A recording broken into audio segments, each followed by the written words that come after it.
नीति क्लास। नीति क्लास।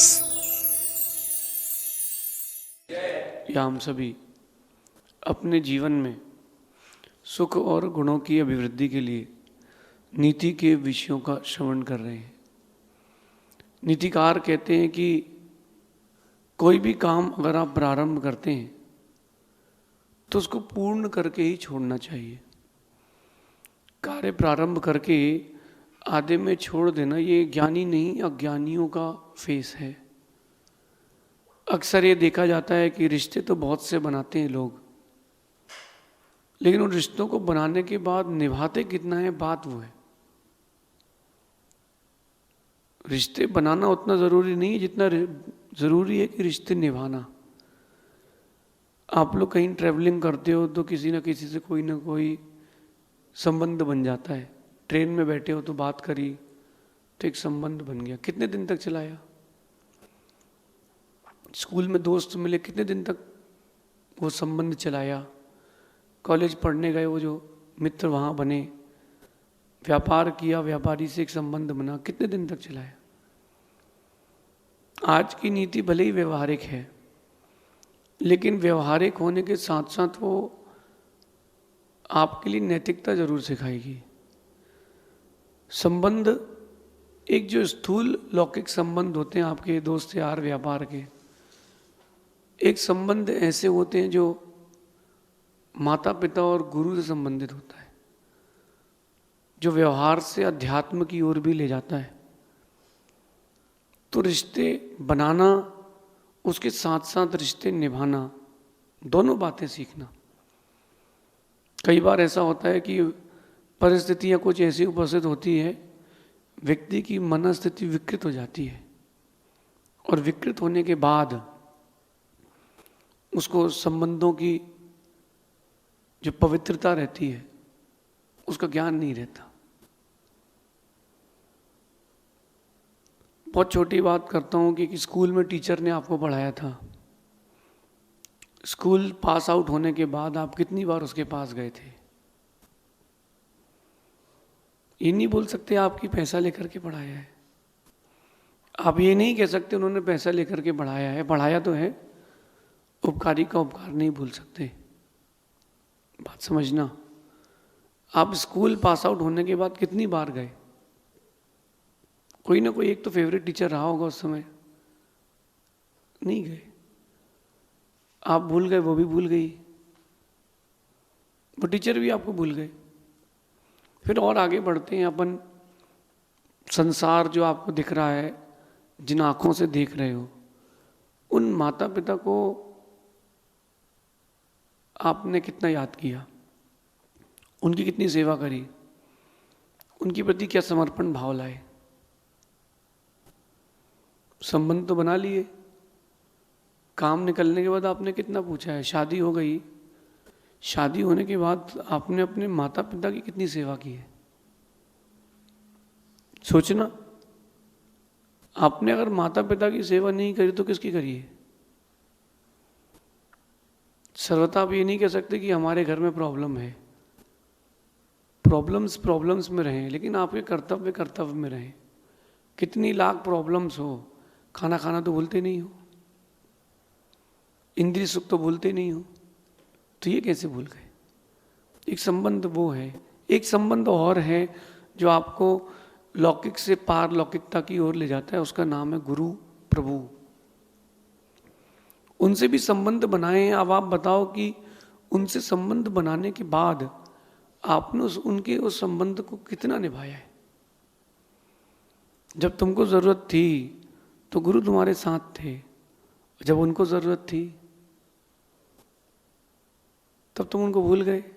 अथवा कोई ऐसी और शख्सियत आई आपके गुरु से प्रभावी, और आपने गुरु को छोड़कर वापस उनको ज्वाइन कर लिया। नहीं, आज से आप ही हमारे गुरु हो। नहीं, ऐसे प्रभावित नहीं होना, ऐसे प्रभावित नहीं होना।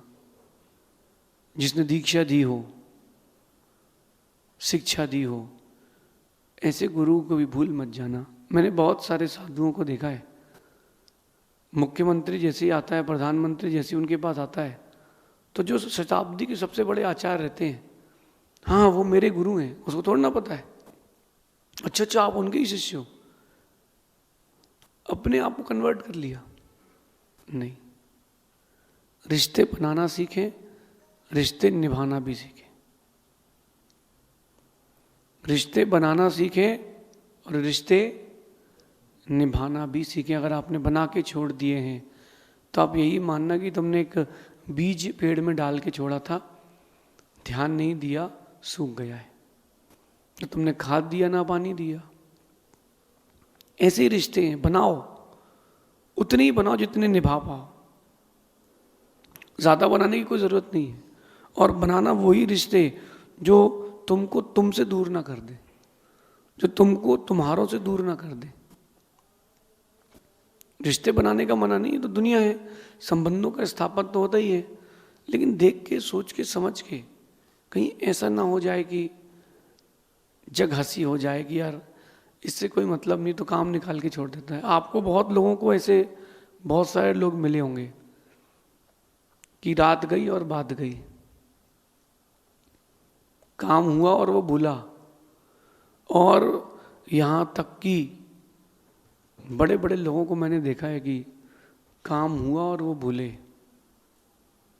कौन तुम? हम तो जानते नहीं, हम जानते नहीं कौन हो तुम। एक बहुत बड़ी साध्वी जी थी, और चातुर्मास हर संप्रदाय में होते हैं, उनके संप्रदाय में चातुर्मास हुआ। बहुत सेवा करी उस आदमी ने, दिन देखा ना रात। 4 महीने में उनके मुख पर एक ही व्यक्ति का नाम था। जब वहाँ चातुर्मास पूरा हुआ, अगली जगह वो साध्वी जी पहुँचे, व्यक्ति फिर गया दर्शन करने। उन्होंने, साध्वी जी ने उसको पहचाना ही नहीं। क्यों? अब वहाँ नया व्यक्ति मिल गया, उसे स्नेह से काम निकालना है। ऐसा काम नहीं। जिसने आपके लिए तन मन धन वक्त कुछ भी दिया हो, आप उसको भूलें ना। फिर से कहता हूँ, रिश्ते भले ही कम बनाएं, लेकिन जो भी बनाएं शिद्दत से निभाएं। क्योंकि जब धोखे की चोट लगती है, घाव तो दिखता नहीं है, मगर गहरी चोट लगती है। नीति भी यही कह रही है कि संबंधों की खूबसूरती एक दूसरे की बातें सहने में है, एक दूसरों की बातें सहन करने में है, कथन करने में नहीं। अगर आप चाहते हो कि संबंधों की खूबसूरती बन के रहे, तो एक दूसरों की बातें सहन करना प्रारंभ कर दें। अगर आप बातें सहन करते रहेंगे ना, सच मानना, अगर आप बातें सहन करते रहेंगे तो रिश्ते भी बने रहेंगे। वहीं जो लोग कह देते हैं, उनके संबंध टिक नहीं पाते। कह देना अच्छी बात नहीं है, सह लेना अच्छी बात है। बेटा बोले कि कब तक सुनेंगे माँ की, पिता की? एक बार जरा सोचना, तुम जब 9 महीने गर्भ में थे, तुम्हारी माँ ने कैसे पाला है, कैसे पैदा किया है, कितने डॉक्टरों के पास गई तब जाके तुम हुए हो। 9 महीने कैसे उस माँ ने एक दिन निकाला है। 9 महीने कम नहीं होते, 265 270 दिन, एक एक दिन निकाला है माँ ने। कितनी पीड़ा होती थी। उसके बाद आप कहें सुन ले, जब तुम पैदा हुए तो 2 साल तो ऐसे रखना पड़ा शुरू में कि रुई पे रख के पाला हो। फिर उसके बाद तुमने जिद की हो तो तुमने अपनी माँ के ऊपर, पिताजी के ऊपर हाथ भी छोड़ा है, बाल भी खींच लिए गुस्से में, चीज़ें भी फेंकी है। उन्होंने सहन किया कि नहीं? तो तुमको भी सहन करना चाहिए। उन्होंने तो कुछ नहीं कहा। 4 साल का बच्चा, एवरेज में एक बात करूं मैं तो, हर दिन 400 प्रश्न पूछता है, और एक ही प्रश्न 4-4 बार पूछता है। ये क्या है? पंखा है। ये क्या है? पंखा है। ये क्या है? पंखा है। जब जब पूछा तो पिताजी ने तभी तब उत्तर दिया ना। आज पिताजी ने पूछ लिया, बेटा कहाँ जा रहे हो? सब बताऊं क्या? सब बताऊं तुमको कहाँ जा रहा हूं? तुमको बीमारी हुई तो ऑफिस बंद करके दवाई लाए थे, और वो बीमार पड़ गए तो परसों आप आएगी, अभी मैं बिजी हूँ, बेटा मेरा फ़ोन खराब हो गया है। तो आपको करना भी क्या है, पेपर पढ़ लो, टीवी देख लो। ये जवाब माता पिता को दिया है, धीरज रखना, ये दिन तुमको भी देखना पड़ेंगे। माता पिता ने कहा बेटा मंदिर चलो, नहीं नहीं हम नहीं जाते, हमारे को इतना कहाँ टाइम नहीं है। वृद्ध हो गए माता पिता, वो कह रहे मुझे मंदिर ले जाओ, ऑटो कर लो आप फिक्स, एक ऑटो वाला आएगा ले जाएगा, मेरे पास टाइम नहीं है। करो करो, तुमने इतना पवित्र संबंध माता पिता का, तुमने उस पर ध्यान नहीं दिया, तुम भी जब बड़े होगे तुम्हारे पर भी कोई ध्यान नहीं देगा। इसलिए रिश्ते निभाने की जो खूबसूरती है वो एक दूसरों की बातें सहने में है, कहने में नहीं। गुरु शिष्य का भी संबंध क्यों ना हो, किसी परिस्थिति में गुरु ने अगर डांट दिया है तो उसको भी सहन करना सीखो। और मेरा मानना है कि जो गुरु हैं उनको अपने शिष्य को अकारण डांटते भी रहना चाहिए, ताकि लाड़ प्यार से ज्यादा बिगड़े नहीं। कोई भी कारण नहीं तो भी डांटो, इतना डांटना कि उसको आदत हो जाए कि डांट तो पड़ेगी। इसलिए कहना नहीं, सहना। अगर आप शिष्य बने हो किसी के तो सहने की आदत डालो, हर चीज को सहना सीखो। जो सह लेता है वही ऊंचा होता है। एक बीज जमीन में गया और छोटा सा पौधा हुआ, उसके चारों तरफ एक जाली लगा दी गई, ईंटों की बाड़ी लगा दी गई। पेड़ सोचता है कि बताओ कैसा है मेरा माली, दुनिया को मेरा रूप देखने नहीं दे रहा, मुझे दुनिया देखने नहीं दे रहा। और माली सोच रहा है कि भाई तू ढक के रहे, अभी बकरी खा जाएगी। और पेड़ ना माने और यहाँ वहाँ से निकल जाए तो बकरी खा जाती है। लेकिन माली ने उसको ढांक के रखा। जब बड़ा पेड़ बन गया तो उस बाड़ी को उसी ने तोड़ा था। गुरु भी ऐसे ही करते, ढांक के रखते, नहीं अभी नहीं, अभी समय नहीं हो भरने का, भी रुको, वक्त आएगा तब तुमको दुनिया के सामने प्रेजेंट करूंगा। लेकिन शिष्य वो चीज समझता कहाँ है, उसको तो लगता है कि हम भी दुनिया में आगे बढ़े, हम भी कुछ करके दिखाएं। गुरु की आज्ञा का पालन करना, इससे बड़ा शिष्य का कोई और कर्तव्य होता ही नहीं है। इससे बड़ा शिष्य का कोई और कर्तव्य होता ही नहीं है। इसलिए नीति मत भूलना, रिश्तों की खूबसूरती बचा के रखना है तो सहना, कहना नहीं। और जिस दिन आपने जवाब दे दिया माता पिता या गुरु को, बस माता या पिता या गुरु को जवाब दे दिया, बस उस दिन से तुम्हारा आप ही समझ लो कि इतिहास खत्म हो जाएगा, पूरा इतिहास खत्म हो जाएगा। मैं एक बहुत छोटी बात बताता हूँ, कुछ दिन पुरानी घटना है। एक व्यक्ति ने किसी एक व्यक्ति पर केस किया। अब भाई केस उसका मजबूत नहीं था, झूठा केस था, तो वो हार गया। वो कोर्ट एरिया में वकील से कहता है कि तू वकील है क्या, अपनी वकील से, तुझे कुछ आता है क्या, तुझे कुछ आता है कि तू वकील है क्या। काला कपड़ा पहन लिया, दिमाग भी काला है, केस हरा दिया। वकील को गुस्सा आया, उसने जज से आके सब कुछ बता दिया कि सब ये लोग ऐसे हैं। जज ने एक धारा की जगह 3 धारा लगाई। फिर हार तो गए ही थे, शांति रखते ना, 2-4-5 हजार के जुर्माने में छूट जाते। केस इतना लंबा हो गया कि 3 साल की हो गई। अगर वो सहन कर लेता, कौन, सामने वाला सहन कर लेता, वो हार गए, कोई बात नहीं, आगे देखेंगे, अपनी गलती स्वीकार लेता, रिश्ता बचता, बहुत कुछ बचता। इसलिए कहना नहीं, सहना।